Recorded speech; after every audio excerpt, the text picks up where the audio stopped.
Hello friends, welcome to Telugu GK for success. మా latest updates మీరు పొందడానికి తప్పకుండా సబ్స్క్రైబ్ చేసుకోండి.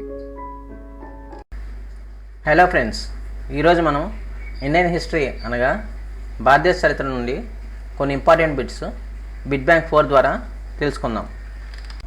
ఫస్ట్ క్వశ్చన్, ప్రీ హిస్టరీ అనే పదం తొలిసారి ఉపయోగించిన వారు ఎవరు? Answer Wilson. Second question, pre history కాలంలో తరచుగా కనిపించే పదం మెన్హీర్ అంటే ఏమిటి? ఆన్సర్ సమాధులు.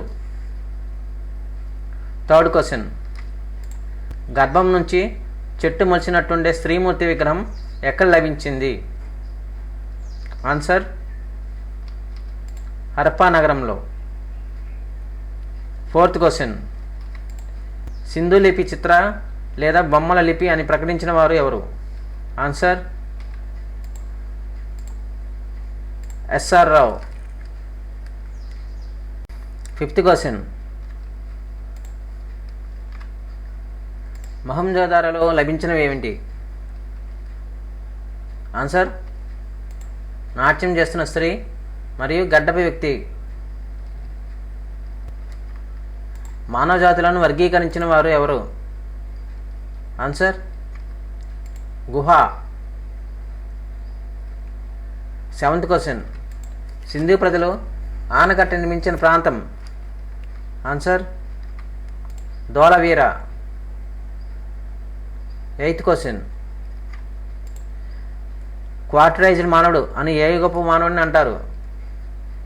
ఆన్సర్ పాతిరాతి యుగపు మానవుడిని అంటారు. నైన్త్ క్వశ్చన్, తమిళనాడులోని పల్వరంలో రాబర్ట్ బ్రూస్ ఫూట్ రాతిగొడ్డలు కనుగొన్న సంవత్సరం? ఆన్సర్ 1863లో.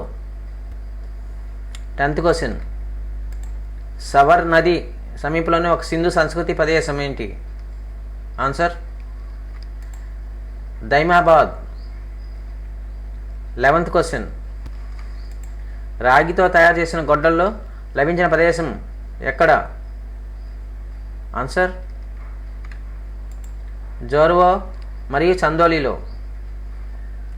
12th క్వశ్చన్, అగ్యాల్ అంటే? ఆన్సర్ ఫ్రాన్స్లోని సోమా నది లోయ. 13th క్వశ్చన్, ఆర్యుల జన్మస్థలం మాధ్యేసియా అని చెప్పింది ఎవరు? Answer max Muller. 14th question, ఋగ్వేదంలో శ్లోకాల సంఖ్య ఎంత? ఆన్సర్ 1028. 15th క్వశ్చన్, తొలివేద ఆర్యుల గురించి ప్రధానంగా తెలిపే ఆధార సాహిత్యం ఏంటి? ఆన్సర్ ఋగ్వేదం. 16th క్వశ్చన్, ఐరేయన్ అనే పదం ప్రాథమిక ఏ భాషకు చెందింది?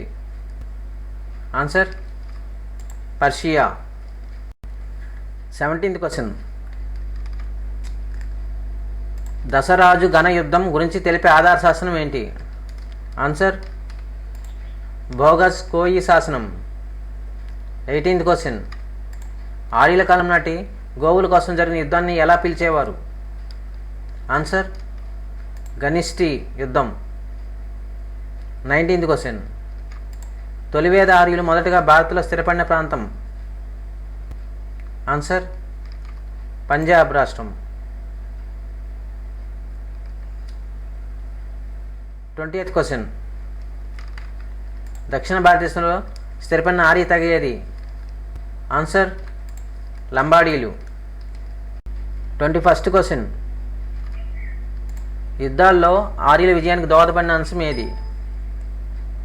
ఆన్సర్ గుర్రపు స్వారీ. 22nd క్వశ్చన్, కృష్ణ అయాస్ అంటే ఏమిటి? ఆన్సర్ ఇనుము. 23rd క్వశ్చన్, చేతి వృత్తులకు చెందినవారు ఎవరి ఆధ్వర్యంలో పనిచేసేవారు? ఆన్సర్ జ్యేష్ఠకుడు ఆధ్వర్యంలో. 24th క్వశ్చన్, చాతుర్వర్ణ వ్యవస్థ ప్రస్తావన ఎందులో ఉంది? ఆన్సర్ ఋగ్వేదంలోని పురుష సూక్తంలో ఉంది. 25th క్వశ్చన్, వ్యాకరణ శాస్త్రాన్ని రాసిందెవరు? Answer Panini. Thank you for watching my channel Telugu GK for success. మా లేటెస్ట్ అప్డేట్స్ మీరు పొందడానికి తప్పకుండా సబ్స్క్రైబ్ చేయండి.